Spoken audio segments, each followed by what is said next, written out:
everybody, Maran here for another weekly update. So there's lots of exciting news to go over here this week. And the first news story is actually kind of a bittersweet one because Aston Martin has revealed the 2023 V12 Vantage. And they said this is the last Vantage to ever get the V12, but they're really going out with a bang here. So unlike the last one, this one does switch from the naturally aspirated V12 to the newer twin turbo V12 from the DBS. It does slightly less horsepower than it does in the DBS, making 690 horsepower instead of 715, along with 555 pound-feet of torque. It still runs through a ZF 8-speed automatic and a mechanical limit slip differential. It'll do a 3.4 seconds 0 to 60 and has a 200 mile per hour top speed. The chassis, suspension, and brakes have also been beefed up to handle the extra power with extra bracing, stiffer suspension, and standard 6-piston carbon ceramic brakes, along with having a wider track. The exterior also gets some changes, of course, with fenders that are 1.6 inches wider to cover that wider track, along with a 25% larger grille and a vented hood to help keep that V12 cool. It also gets a new front lip, wider side skirts, new rear diffuser with a center exit exhaust there that's supposedly a little bit lighter.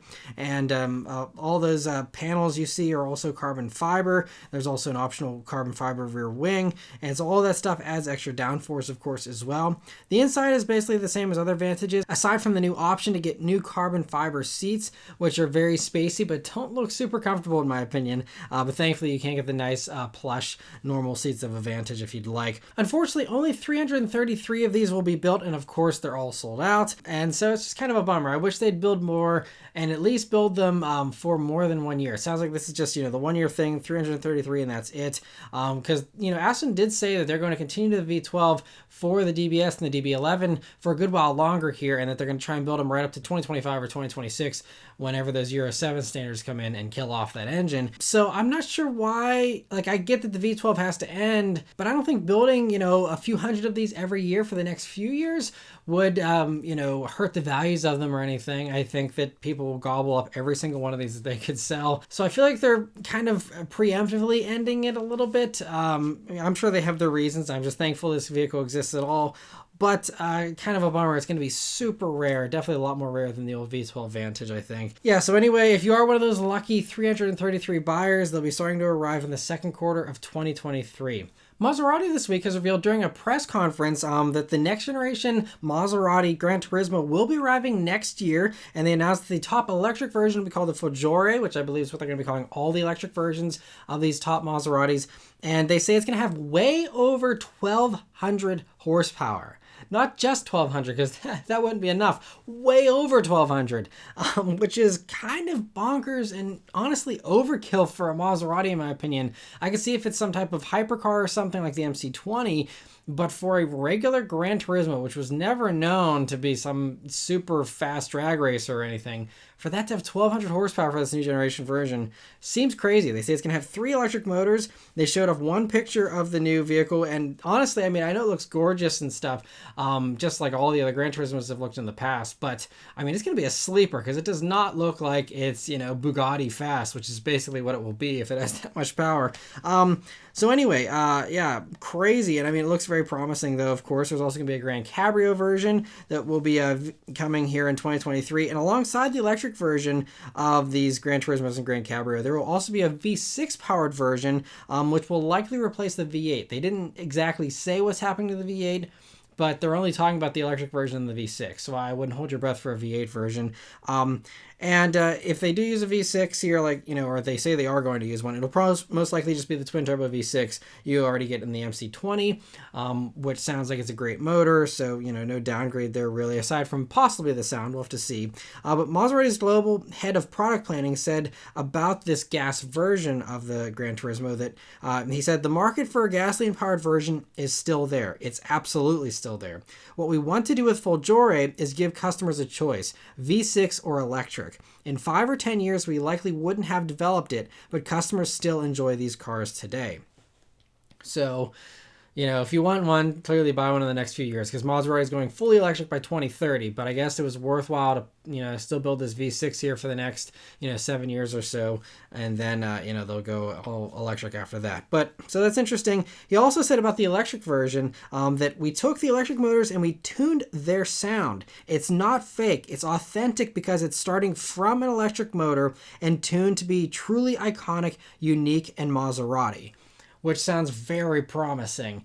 I've always thought that electric motor sounded really cool, and if you can really amp up that sound and honestly just put a microphone on it, you could have a really awesome experience, and it sounds like that might be kind of what they're doing here, and that's great. I'm very excited to hear how these sound. In addition to this news, they revealed that an electric Grecale will also debut in 2023, along with an electric MC20 and an electric replacement for the Levante and Quattroporte, all arriving in 2025. And they also said the Ghibli will not return. They didn't say when the Ghibli's getting discontinued, but they say there will not be any new Ghibli electric version. Basically, they're going to have one new sedan, might not even be called Quattroporte, but they're going to have one new sedan that will cover everything. They say that that's enough to meet the limited demand they have for sedans. They say there's definitely a future for future Maserati sedans, but only one. There's not enough room for two as far as their signs seem to say from all their demand. There's just, that's it. They're not, I guess the Ghibli never really sold super well anyway, neither did the Quattroporte, but I think Quattroporte is a little more popular, so I guess I understand that. But so interesting, though, that they're kind of giving up on the lower end of the spectrum there. And the Grecale will fill in as the entry-level Maserati in the meantime. So yeah, very interesting to hear all that about Maserati. But man, 1,200 horsepower in a GranTurismo, that is going to be crazy. I can't wait to hear that thing too. For a different type of crazy here, racing company Prodrive this week revealed this thing that's called the Hunter. So it's based on their BRX off-road race car with just a minimal amount of softening to make it a little more street friendly, because this is supposed to be like a street ready car, although I'm not sure if it's actually street legal. So the styling was actually done by design legend Ian Callum, which explains the Jaguar looking taillights there in the back. And so Prodrive calls this the world's first all-terrain hypercar. And so it runs a Ford twin-turbo V6, does 592 horsepower, 516 pound-feet of torque, and runs through a 6-speed sequential gearbox along with front, center, and rear diffs for a very capable four-wheel drive system. It'll also do a 0 to 60 time of under 4 seconds and still does 180 mile per hour top speed, even though it's still just designed for mostly off-road driving, they say, but it, obviously it's still very quick. The suspension uses double wishbones front and rear with adjustable dampers, and of course you can see it's got a very advanced off-road suspension there that they claim this thing is more off-road capable than anything else you can buy as far as a consumer-friendly vehicle, I guess. And it even has 50 millimeter more suspension travel than the race car version for more capability and more comfort. It also has 35-inch tires, 6-piston Brembo brakes, and it should be pretty light too, considering it's just a steel tube frame and a carbon fiber body. So it really is essentially the race car, just with a little bit of warming over, and that's it. And the carbon fiber continues on the interior. You can see that is basically right out of the race car as well, with very aggressive seats that are made out of carbon fiber there. It's got the 6-point harnesses, along with most of the dashboard is still carbon fiber. There's not even any airbags, still racing steering wheel and all of that. Basically no creature comforts or anything. It's just very interesting because they're saying like, oh yeah, you can totally like buy this and drive it around. It's like your daily driver and all this kind of stuff. And I'm not sure if this would pass. It doesn't have any kind of side marker lights or any kind of other stuff you'd normally see on a car that's supposed to be road legal. So they mentioned in their press release this is like supposed to be for jumping sand dunes in the Middle East and stuff like that. So maybe it's not supposed to be, street legal, but it's just for people who don't want the race car, but still want basically a race car. If you just buy this, it's a little confusing, but still very interesting and crazy nonetheless. And if you want one, they're available to buy for $1.63 million each. So very interesting to see that. Audi gave us a pleasant surprise this week when they just dropped the reveal of the Avant version of the A6 e-tron on us this week. No teasers, no lead up, just here it is, which is kind of refreshing. And so thankfully they are going to build this wagon, and it'll actually look pretty close to the concept supposedly, because Audi's designer Wolf Siebers said the production model will be about 90 to 95% of what you see here, aside from the necessary additions like the door handles and things like that. The unfortunate part is they already confirmed they will not be offering this in the United States, because again, we don't buy wagons, although I was hoping they were softening their stance on that, because they brought us the RS6 Avant, and obviously we have the all-roads and stuff, but I guess that they just can't justify this one for some reason. Maybe we'll get it someday, but it looks fantastic regardless. It'll ride on the same PPE platform that'll be used for many upcoming Audi and Porsche EVs. In the Avant here, it uses a 100 kilowatt hour battery and dual motors for 469 horsepower, 590 pound-feet of torque, and 434 miles of range on the WLTP testing cycle. It'll be using an 800 volt system that can do 270 kilowatt kilowatt charging for 186 miles of range in just 10 minutes. It'll be on sale by the end of 2023 in Europe here.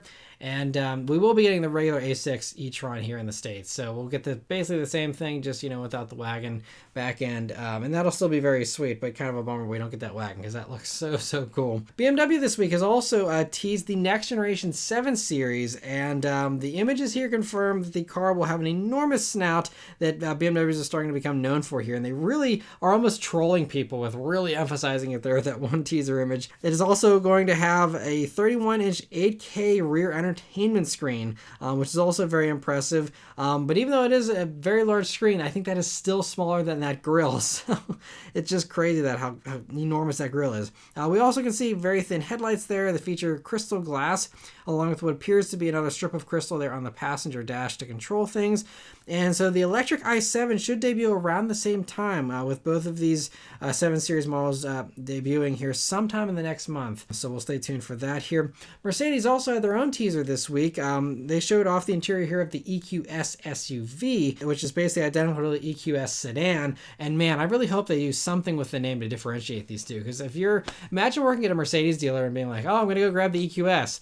Oh, the sedan or the SUV? You have to constantly say it's the SUV or it's the sedan. I don't know why they gave two cars the same name. Anyway, so it's same interior, so that means you get the 56-inch hyperscreen setup there with the 3 screens kind of combined. That's an option you can get. And one interesting touch here for this model in particular is that it has a passenger display that can stream video, but the car's driver monitoring system will automatically dim the passenger display if it sees that the driver is looking over at that screen too much. One other unique touch here is that the SUV does go beyond the Burmester stereo the sedan offers, and the SUV here will offer a Dolby Atmos stereo, which sounds very exciting. I would love to try that. That's going to be pretty sweet. In the back, there's an option to get a third row, but don't expect it to be too usable considering, it's not going to be as big as like the GLS, since that's a much larger vehicle. It'll be fully debuted here on April 19th and will be built in Alabama. In some other Mercedes news here, they announced that the V8 versions of the AMG GT 4-door will return here for the 2023 model year after a brief hiatus in the lineup. And with their return, they get some slightly tweaked styling here to match the new E-Performance version, along with offering new wheels, colors, and an improved air suspension that was actually debuted last year on the 6-cylinder versions, but is now on the V8 here. And so the suspension system uses 2 valves instead of 1 on the air suspension for improved handling and comfort. And so great to see, though, that these V8 powered Mercedes models are coming back into the lineup.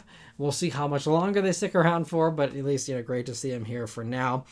For another small little change here, Genesis this week has announced that they're going to be selling the Ultra Plush Signature trim for the GV70 in the US here this year. So previously they revealed this last year in South Korea and is available there. So it basically gives you 2 captain's chairs in the back that are heated and cooled, along with all kinds of other touches like separate HVAC controls, the entertainment screens, wireless phone chargers. They have their own infotainment controller, all that kind of stuff. And so our version here is going to have no third row, though. The version in Korea did have a third row, you see there. We're just going to get the 2-row version here, but still should be very plush, even if it is only a 4-seater SUV. It's still going to be a cool setup. And ours was not going to be as common as they will be in South Korea, because they're only offering 600 of them for sale here in the United States for the 2022 model year. Now, it will probably be offered again in 2023 and stuff, and we'll have to see about that. But as far as these 2022s, they'll all be fully loaded, and they'll be costing $78,295, making it officially the most expensive GV80. No surprise there, considering it's loaded up. But that is getting high, and starts to get rid of the value proposition of the GV80 that it has. With its normally priced ones, being very well equipped in the 60s there. But anyway, very interesting to see that. Ford this week has teased 7 new electric vehicles that will be coming to Europe in just the next 2 years. So all these will be arriving by 2024. 2 of them, you see, they say 9 in the graphic, but they're including the e-Transit and the Mach-E, which are already out. And we can also ignore the vans here, since those won't be coming to the States. The interesting thing for us here is those 3 on the left, which are certainly possible for the States, especially the medium-sized crossover and the sport crossover. The medium one could be an electric replacement for the Ford Edge, potentially. We've been hearing in the past there was going to be some type of new Ford Edge So maybe that's what this is. Ford says that whatever this thing is, it'll be debuting here later this year and will be starting production next year. The sport one looks like it'll have more ground clearance than a Mach-E there, you can see with the side-by-side. So this should be more of a traditional SUV for those who, want an EV but still want pretty good ground clearance. And that'll be arriving in 2024. And both of those will be built in Germany, by the way. The Puma you see there on the far left is the only wild card here for the States. We don't get the current gas Puma here, but it could make sense to bring the EV Puma here as a more affordable EV, considering GM is going to have multiple SUVs they're working on. They're going to be $30,000 and even under. And with Ford, they are not going to have anything in that segment unless, the other sport one is a little bit cheaper or something. But I think that it would make sense. Yes, we don't get the Puma here currently. I think part of that is because the EcoSport was on sale here instead. Now the EcoSport's going to be going away. They're going to have a gap in the lineup again, and especially once they're switching over to this EV era, I think it's important to have something that's, affordable for people that isn't a Maverick, So I think this could make sense, but we'll see, if Ford decides to do it or not. But as for Europe, that electrified or the electric Puma will be debuting in 2024 as well. So very interesting to get a little bit of a preview there, at least for Europe, and we'll see which ones Ford decides to bring here. And Volvo announced a couple updates here for some of their models this week. So first, the plug-in hybrid recharge versions of the S60, V60, XC60, S90, and XC90 all get a larger 18.8 kilowatt hour battery pack and a more powerful electric motor in their back that now does 143 horsepower on its own. So this bumps total power now to 455 horsepower and 523 pound-feet of torque. The bigger battery almost doubles the electric range here of these models, and they'll now do between 35 and 41 miles of range depending on the model. And the bigger battery also means they're now eligible for the full $7,500 tax credit. They also all get the new Android Auto infotainment system that's powered by Google. All great improvements there. It's so nice to see that they're going to have an actual, more powerful, more range ready, plug-in hybrid here with all these Volvos. It'll make them a lot better than the current versions. And the V60s also now get a tweaked front bumper for 2023, and it and the S60 also will get new rear bumpers that hide the exhaust tips, along with some new wheels as well. And the one other quick little Volvo story that I just had to talk about is that they announced a partnership with Starbucks this week to put ChargePoint EV chargers at Starbucks locations. And so some will be 62.5 kilowatt chargers, others will be 350 kilowatt hour fast chargers.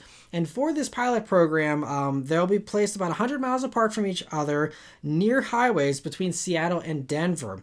And it'll be about 60 chargers across 15 different Starbucks stores to start. And this is just going to be like a proof of concept thing, see how it works out.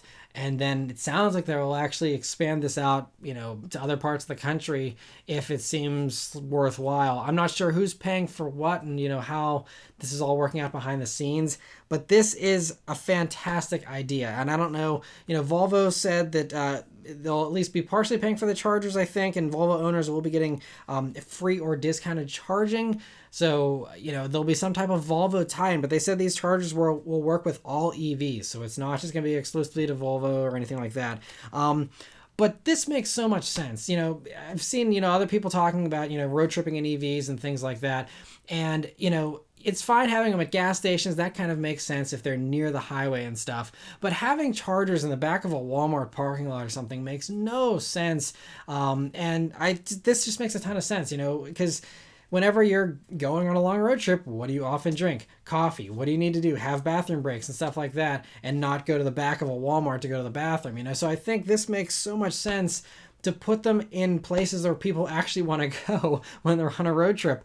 And this is like one of those things that I don't know why this is the first application of this. Like, you would think that Starbucks would have been putting these in automatically, and they'd be rolling them out regardless of whether Volvo was helping them with it or not. But I don't know. I feel like this is like a no-brainer thing that every fast food place should be wanting to put in EV chargers as EVs rise in popularity. I know obviously there's still kind of a niche thing, but as they get more and more popular, if you're on a road trip and, there's two different restaurants to pick from. One has a fast charger and one doesn't. And you're in an EV. You're eating at that fast charger one every single time without fail. No question, no debate in your mind. It's just like, yep, that's where the charger's at. That's where we're eating, or that's where we're getting a drink. it's easy sales. And I mean, I know these chargers aren't probably cheap to put in, but surely it has to pay for itself pretty quickly. So I really hope that this is a growing trend that happens more and more. And hopefully this program, I'm sure it will be super popular. And I hope that they extend it out to the rest of the country to really put some chargers in common sense places where they should be. And so I think this is a fantastic idea. Bravo Volvo, bravo Starbucks, and good to see that there's someone using common sense when it comes to where they're placing these chargers and doing this rollout. So very cool to see that. Hopefully everyone else copies in their footsteps. And lastly, I also want to give a huge shout out to the first few members here that joined here. I talked about last week how I'm rolling out memberships here on the channel. If you're someone who wants to support the channel, no worries if you don't want to, but I really want to just give a huge thanks here to the people who joined here in this past week. So huge thanks to Carlos, Dom, Wheatman45, Kyle, Joshua, Alex, Steel Gray 330, and Diego 895. Huge thanks to all of you for joining. I really appreciate the support. Hopefully you guys are enjoying the perks so far that I've been posting there, some behind the scenes stuff a little bit. And let me know, if there's anything else you'd like to see going forward. But I will be continuing to do more and more stuff. And like I said, if you want to join in with those others, you can definitely hit the join button. There's either one there on the video page, on the channel page. I'll also put a link in the description if you're curious to check that out. So yes, huge thanks to all of you once again. But anyway, that's it for all the news this week, guys. Let me know your thoughts on all this stuff in the comments below. Thank you guys very much for watching. I'll see you on the next one. Take care.